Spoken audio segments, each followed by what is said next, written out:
Hello there, everybody, and welcome to another edition of the Ask Dr. Jack Show. I am Dr. Jack Belitz. Hello, everybody. I'm Aaliyah, Dr. Jack's assistant. And together we make up the Ask Dr. Jack Show 2.0. Now, today is going to be a little different. It's Found fun. more fun facts. That's right. Okay. All right. What do you got? So the first one, and this one goes out to all of you who are trying to lose weight. And I see a lot of this out there, even in healthy restaurants. To lose weight, you must ditch the diet soda. Well, yeah. Okay. That one's not surprising to me. All right, and it's a lot bigger deal than I thought, because I've heard, diet pop is, increasing belly fat and stuff like that. And you hear little tidbits about that. But there was a really big research study that the University of Texas did, and it took people over 10 years span of their life, people that drank diet soda versus people that didn't. And the people that drank the diet soda had a 70% increase in waist size compared to the people that didn't. That's huge, 70% increase in waist size if you drink diet soda versus a counterpart of yours who might not. Now, I'm not saying that you want to do a regular soda for a diet soda one-to-one type of thing. It'd be better if you just ditched soda altogether, because, the carbonation is bad for you. There's all kinds of things about that. Corn syrup. Yeah, high fructose corn syrup. Although, quite frankly, I was trying to be the healthy dad when my kids were young. And so, when we were kids, we didn't have high fructose corn syrup in our pop. We had sugar.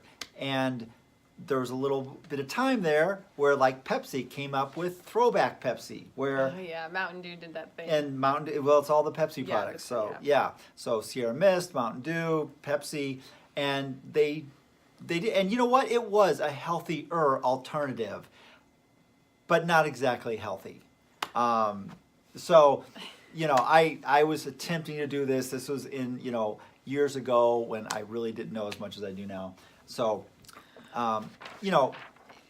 do what you can, but in the end, remember, there are so many better beverages out there for you than soda. Just ditch it. Well, actually, I will say, so my kids are always complaining because I never let them have soda. And if they do, it's like Sprite. That's it. But we found Zevia, actually. It's sweetened with stevia, so there's no insulin spiking, and you don't have the high fructose corn syrup. So if you must have a soda, look into the Zevia. All right, second one. If you want to cool off, drink a hot beverage. That does not make sense. I'm not drinking hot coffee at the pool. Okay, so this is what's going on. Is what happens is, if you drink a hot beverage, your body, your internal thermometer is going to sense the increase in temperature, and it's going to cause your body to sweat more. And what does sweat do when it evaporates? It cools your body off.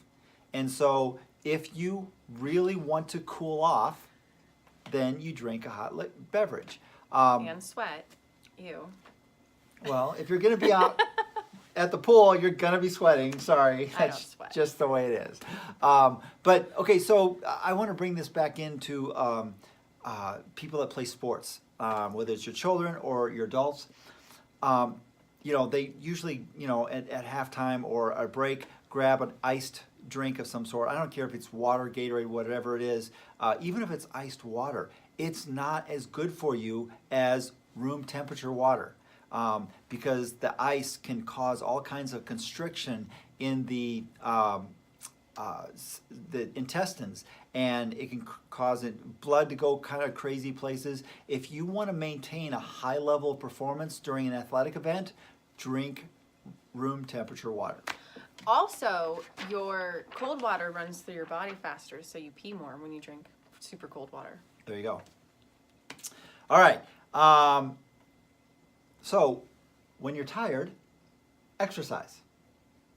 Yeah, to get like your adrenaline pumping and endorphins going. That And makes sense. yeah, it does. You know, a lot of people, it's like they get home after a day of work and they're exhausted, and all they want to do is sit in front of the TV set and veg until it's time to go to bed.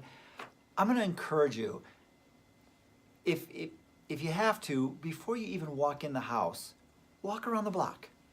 You know, just get a little bit of, as long as you're on your feet already, because you have to get out of your car and you're on your feet, just take a quick walk around the block, and then you get a little more energy going. And then when you go and have dinner and stuff, you might actually want to do something more active, which is going to be great for the calories. It's going to be great for your body. It's going to be great for everything about yourself. So what it does is it brings oxygen into the blood and oxygen into the brain. So there's a lot of really awesome things about exercising.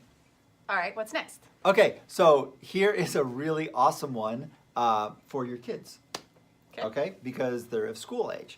All right, if you want to boost your brain power, in other words, if you want to learn the information quicker and faster and better, handwrite your notes. Oh, yeah. All right. Now, this is kind of a little thing that's happened since you've been out of school, but most of the kids these days will take their computers to school, and they will type their notes out, and either iPads or, you know, laptops or whatever, and they will do all their note taking. And quite frankly, you know, with the way you can draw on them and everything like that, it really, you can have some amazing notes because you can actually read them sometimes. I know I struggled to sometimes read my notes because I was writing down so fast, and He has horrible handwriting. And I can actually type faster than I can write legibly. However, the handwriting of the notes causes a different part of your brain to process the information. And so because of that extra link in there, your notes will actually become a little bit more accessible to you when you need to learn them. Right, so like you have your 3 types of learning. Visual, auditory, and kinesthetic. Yeah, so kinesthetic, writing your notes physically is part of that kinesthetic learning process. So, all right. This is one you'll love. To improve a relationship, spend less time with the person. Yes. Yes. Okay? Spending some alone time allows you to process your thoughts a little bit better, keeps you from impulsively acting. You know, there's a lot of people, they just react to things instead of thinking about it before they do. And allows you to be a little more in touch with yourself and reduce your own stress. So not only spend less time with each other, but spend some time with yourself, I guess. Quality is time important. with yourself. Yes, as opposed to just, you know, okay, spouse, I'm out at the door and I'm going to go out with my friends drinking or whatever. You know, that's not giving you that processing time that we're looking for. So if you are having some relationship, you know, challenges, which everybody does, or if you're in a good relationship and you want to keep it good, or even make it better. That's Yeah. right. You know, make sure that you have that time for yourself to process your thoughts and, you know, reflect on things. All right, the last one. To prevent illness, ditch the antibacterial soap. yes. I Okay. completely agree. We need bacteria. We have good bacteria. We need to be exposed to bad bacteria. Well, and, you know, I'm going to actually take this in a different route because Of course. yes, because here's the thing, is that they've done tons of studies on antibacterial soap, and they have not found that antibacterial soap cleanses your hands, face, feet, whatever, any better than regular soap. Oh. Yeah, it just doesn't do it. So, but not only are you, you know, using that chemical to do something that doesn't give you any better results, that chemical tends to stay on your body more, and it gets inside of you and does all kinds of nasty things. As a matter of fact, since 2017, the state of Minnesota has banned antibacterial soap products. Right direction. So keep that in mind. That's a really big one. I know there's so many people that were on this antibacterial soap. I remember when they first came out. I wrote a newsletter on it way back in 1998. About Way back. Yeah, way back. About how bad antibacterial soap, because back then the American Pediatric Association said kids under 7 shouldn't use it. Now I don't know why all of a sudden at 7 they could handle it, where at 6 they couldn't. I mean, to me, something as bad is bad in general. So awesome for them for stepping up at the time. I think, you know, through a lot of persuading, they kind of got rid of that little thing for a little while there. But now people are starting to realize how dangerous this stuff is. So kudos to that. Anyway, I hope you got a lot out of this. I was a fun enjoyed doing this a lot. I love doing this kind of stuff. So if you like this, share it with everybody that you know, because there's something in here for everybody. And the more people that you share it with, the more people are going to see it, and they can share it with other friends. Other than that, I hope you guys have a very happy and healthy day, and Stay stay healthy, Omaha. Omaha.